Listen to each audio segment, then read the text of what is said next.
Left of the box.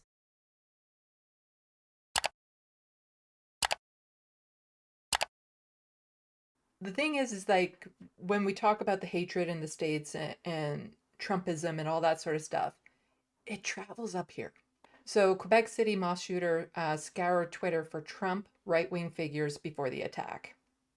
And if we Hmm. scroll down to Is this the? I'm sorry to bury the lead, but is this the guy who's been often connected to Ben Shapiro on the Daily Wire? Yes, there we go. yeah. Dan knows Canada, baby.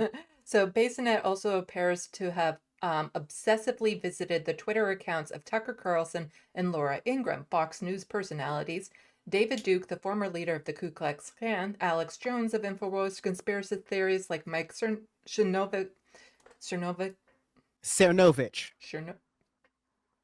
Mike piece of Richard Spencer, and white nationalists, and senior White House advisor Kellyanne Conway. Bassinet checked on the Twitter Conclusion, delusion, accounts. spillusion, diffusion, Mm-hmm. illusion, conclusion, Yeah. spillusion, collusion. Yeah. So he checked in on the Twitter account of Ben Shapiro, the editor in Number chief of one rapper Conspiracy. in America. Yeah. Daily news site like 93 times in the month leading up to the shooting. The reason why I want to bring this up is Oh Tucker wait, Carlson. sorry. I just want to like do you some justice a little bit because like I was interrupting a lot. But there's a separate sentence in between all of the stuff in between Twitter accounts of Tucker personalities. I'm sorry, Twitter accounts of personalities like Tucker Carlson, Laura Ingraham, all the way down to Kellyanne Conway. But Bizanet checked in on the Twitter account of Ben Shapiro 93 times in the month leading up to the shooting. Yeah. On Power Report, we're going to talk about, because this is an issue low-key near and dear to my heart, about a person who, frankly went psychotic and beheaded someone they Mm-hmm. know who was a government employee in the United States, and said that they were part of the deep state and, essentially, reacted they were acting like Trump, which mirrors so clearly so much else that I have to cover in the show that, like, I'm gonna go Rachel Maddow on the shits, Mm-hmm. right? Like, I got a whole goddamn fucking documentary to give y'all, so make sure you're tuned into that. Yeah. Not to be a shameless plug, but I mean, like, this stuff, like you're saying, absolutely connects, and Yeah. it's really scary how it connects, to be Well, honest. the thing is that especially when it comes to Tucker Carlson and his influence right now up here is he was up in Alberta not too long ago, like just a little while ago, on some sort of speaking tour, the Sworn Enemy tour. This video has 1.3 million views. This is from the stage when he was talking in Alberta. And this is the type of stochastic terrorism that is going out there. Content warning. He says a lot of bigoted, horrible stuff in this. Not shocking. Right. I'll speed it up just a bit. Just an absolute piece of trash that hasn't gone away. He's already influenced a mass shooting that we know of in Canada, but like the beheading issue that you talked He was about, sued there's other so things. hard, Fox News had to let him Yeah. go, like, for the record. So we're not going to be listening to the whole thing. Just the first 6 minutes or so, just to again show he's still up to all of this stochastic terrorism and stuff that influenced that shooter. Someone just gave me this t-shirt, which I just love so much, I'm actually going to wear it in the privacy of my own home. Al freaking Berta, baby. What a great province this is, what a great country this is. In fact, I should just be told, I've never said this to anyone, including my wife, but I know that in Canada it's official policy that coming out of the closet is good. Unless you're the Prime Minister, but... I'm sorry, can I pause here because I honestly don't believe that this is, like, phenomenal banter from Tucker Carlson, but this just confirms my, ignorant, but I just felt it in my gut theory that you can kind of vertically draw a line between everything that happens between America and Canada, and the fact that, like, the same sort of mindset of, yeah, oil, Mm-hmm. cosplaying, real, Yeah. rural, rustic, North America, Canada, United States is consistent with Texas, Oklahoma, Kansas, Nebraska, South Dakota, North Dakota, and then as you go up to Alberta, and then whatever the hell Americans don't have to care about that's above that. Like, I think that's like a constant thing within the effective Midwest of both countries, within the effective Central of both countries. Yeah. And I think it's disgusting that's being used in, like you adequately described, as a stochastic terrorism manner Well, by the thing Tucker that Carlson. I'm Not wondering, surprising, but sickening. well, the thing I'm wondering about this speech too is some of the stuff he's saying. It's like we have hate speech laws in this country.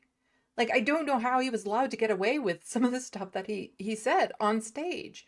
Like that right there is like a homophobic slur towards Justin Trudeau, trying to say, "Oh yeah, coming out of the closet" type thing. Like just it gets worse. So I'm going to reveal something about myself that I've never revealed, which is that I am part Canadian. And yes, I am. I disown him. No, won't allow that. I actually am part Canadian. And I was thinking this morning, I was like, I always say I'm the only American who's like legitimately interested in Canada, and I am. And I always have been. And I wonder, why am I so obsessed with Canada? And I thought, because I'm part Canadian. My great-grandfather, actually my father's family was in the colonies, and then they brought democracy, and they're like, we're out. We're going to Nova Scotia. And so they spent a couple hundred years there. The Rayfuses, they're still there, by the way. I think they're all liberals. But and then my great-grandfather's like, I'm going to try that again. So he comes to the United States, and I'm here as a result. So I feel it. In me is Canadian. And I've been all over your country, and I've been everywhere in your country. And I just think it's a remarkable place. Sorry to bark at you, but like also in the effort of keeping things short, but like in America, he's known as the heir to a frozen food fortune, who's apparently like the son of a divorce situation with a very bohemian mother who may or may not have influenced his politics. Like that's how he's known, at least south of the 38, as they call it. I don't think the average Canadian knows that much about him. Well, I'm glad I'm here. And I think people don't quite understand what Canada is because so much of it is bumped right up against our border. And I would argue, no offense, that the least impressive places in Canada are right up against our border. But once you get past that, it's just... Keep in mind about 80% of the population is up against the border. Which is the same coastal thing. Like most of the population of America is on the East Coast, but like literally on the coast. And then you have a large amount of the population on the West Coast, and then a sparse amount of the population in the middle, which is like, again, real estate developers don't want you to know this one easy trick to making property smaller, just to make property affordable out there. But feel free to continue. Just unbelievable. I've been to this city a lot because of your mountains, which I just find beyond belief. Really, the prettiest places I've ever been. This country is the prettiest. Your mountains, they're beautiful. Second biggest country in the world, bigger than the United States, deeper oil reserves in the United States, more natural resources in the United States, and 1/9 the population. And when I hear the lunatics that run your government, like, our population's growing, we're so excited. I'm like, really? You want to live in a crowded country? 40 million people in the world's second. I don't see the problem letting more people in. Gee, again, America's got so much room, dog. Like, you don't even know. We are not untapping this potential. I mean, I hate to admit it to conservatives, but there's oil in America they haven't discovered because they haven't bothered to go to the really rural parts. I don't want them to ever go and discover that, but like, this is South, like, again, North America is, and Mexico included. We're Saudi Arabia, dog. But I would rather us focus on green energy. Biggest country? That sounds like the kind of place I want to live. Also, sorry, last thing. Like, these are interesting things that someone like Tucker Carlson, is focused on. Yeah. Because these are interesting priorities versus someone that, like, there are differences about Gen Z across gender, but generally Gen Z cares a lot more about the climate, and this is antithetical to all that. And this has been antithetical to all that for multiple generations.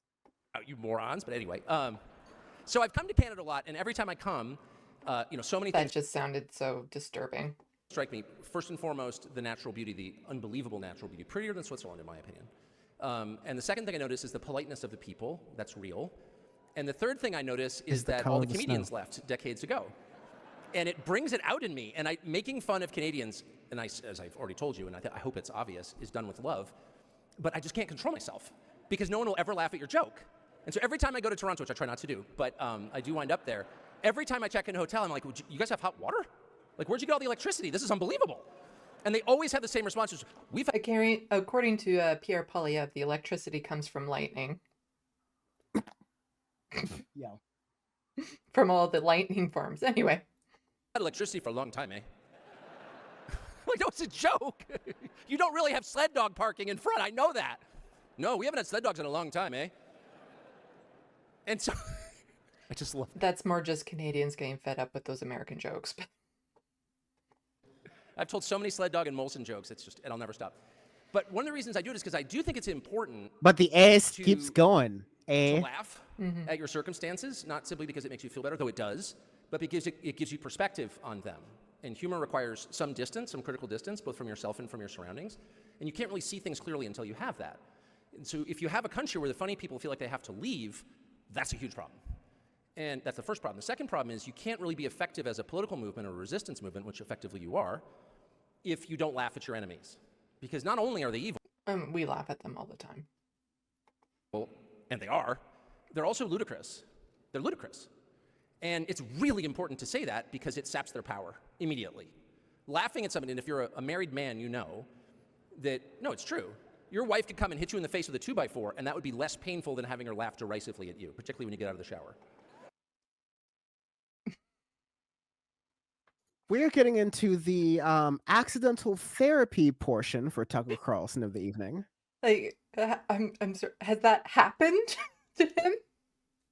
That his wife has laughed derisively after he's come out of the shower because of. This is not a. See, we're laughing at him right now, so we're disarming it as. Yeah, I don't want to disarm him too much. But it's like that's also like a tinge of male insecurity there. The whole idea of they'd rather be hit over the head with a 2x4 than have a woman laugh at their. That would just end it for you. That would end it.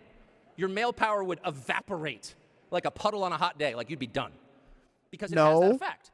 And so to look at your enemies, like let's say you had some sort of weird prime minister like to dress up Not in if you have fuzzy self-confidence. You. Yeah. Well, then he goes to talk about Justin Trudeau dressing up as a furry. So weird prime minister like to dress up in fussy costumes. It would be super important to point that out a lot. Wait, did that happen? Like relentlessly. Somebody told me last night that he is dressed up in costumes of the blackface kind. his base, I was asked, we had this wonderful dinner last night with two of the most famous people in Canada, probably the two most famous people, Lord Black and my friend Dr. Jordan Peterson, and I asked, like, is there anyone in the country who supports this guy? He's so, I mean, I know him only, I've never met him, I only know him through television. I know his cousin Gavin Newsom pretty well, but I don't know him. Is there anyone who takes him seriously? And everyone in the room said, oh, yeah, young people, particularly young women, take him very seriously. They love him. And I thought, there's really only one way to combat that, and that's by pointing out what an absurd poser this guy is. He's like a ridiculous figure. Like, you should dislike and resist Justin Trudeau and his government to the maximum extent of your ability. But before you do that, you should just laugh at him until you can't breathe. Seriously. The guy's like, he's showing up for a costume party when no one else is. There's no costume party, and there's Justin Trudeau. Like, speaking as some sort of moral voice. Weird little cross-dresser. So anyway, that's my first piece of advice. My second piece of advice, once you've done that, which is very effective, and I know it's not the Canadian way because it's such a polite society that everyone feels morally bound to take everyone else's point of view very seriously and sort of nod gravely and pretend to consider their perspective. And this is where we get into some of the really dangerous rhetoric. But there are some perspectives that aren't, in fact, perspectives. They're attacks on you. And that's the main thing that I want to say in the short time allotted today, is that you should recognize what is happening to you. This is not a political debate to which you've been invited to participate. This is a destruction of you and your culture and your beliefs and your children and your future as a country. Yeah. I don't know how to express it any more clearly than that. Also, he said that he was like, oh, this is the short time that I'm allotted here. This is a 20-minute banger. That's horrifying. That's absolutely horrifying. But and so, like, here he is. The short amount of time he's able to say that, like, genocidal stuff. Yeah, go ahead. Sorry. Yeah, here he is on stage in Alberta saying that us leftists are out to destroy their family, their children, their way of life. Like, that is how you do stochastic terrorism 101. It's what helped lead to the mosque shooting 7 years ago, and it's leading to other things across Canada and the United States.